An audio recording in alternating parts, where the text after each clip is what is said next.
সাইদুর রহমান বাচ্চু একজন আদর্শ ও সাহসী রাজনীতিবিদ, যিনি প্রতিটি সংকটময় মুহূর্তে তার দলের নেতাকর্মীদের পাশে থেকে তাদের অভয় দিয়েছেন এবং হারানো মনোবল পুনরুদ্ধারে গুরুত্বপূর্ণ ভূমিকা রেখেছেন। রাজনীতির প্রতিটি ঝুঁকিপূর্ণ পরিস্থিতিতে তিনি তাদের সাহস জুগিয়েছেন এবং উজ্জীবিত রেখেছেন। সাইদুর রহমান বাচ্চু নিজের জীবনের ঝুঁকি নিয়ে গ্রেপ্তারকৃত সাবেক প্রধানমন্ত্রী আপসহীন নেত্রী বেগম খালেদা জিয়া ও তারেক রহমানকে মুক্ত করার আন্দোলনে সক্রিয়ভাবে অংশগ্রহণ করেছেন। এই আন্দোলনকে বেগবান করতে গিয়ে তিনি নিজে গ্রেপ্তার হয়ে কারাবরণ করেছেন। দলের দুর্দিনে এবং সংকটকালে তিনি কখনো পিছুপা হননি, বরং দলের কার্যক্রমকে গতিশীল করতে এবং নেতাকর্মীদের মনোবল চাঙ্গা রাখতে তিনি প্রায় ৪৫ বছর ধরে দলের প্রতিটি স্তরে এক প্রান্ত থেকে অপর প্রান্তে ছুটে বেরিয়েছেন।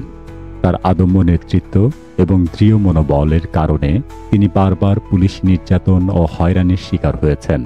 তার বাড়ি আওয়ামী লীগের নেতাকর্মীদের রোষানলে পড়ে হামলা ও ভাঙচুরের শিকার হয়েছে।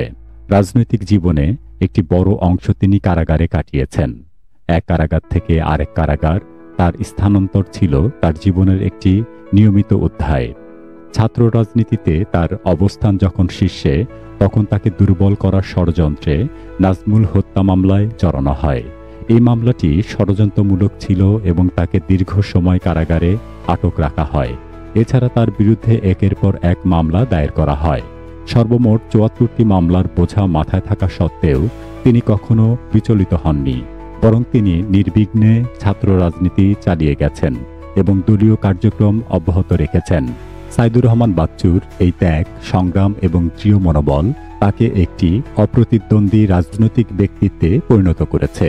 কোনো ষড়যন্ত্রই তার মনোবলকে দুর্বল করতে পারেনি, বরং তার নিষ্ঠা এবং অধ্যবসায় তাকে বিএনপির একজন সফল ও জনপ্রিয় নেতা হিসাবে প্রতিষ্ঠিত করেছে।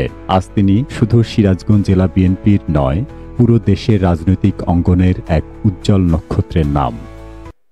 সবার ভালোবাসার মানুষ, সেবার মাঝে প্রাণ, আগামী দিনের মেয়র, জনতার আশার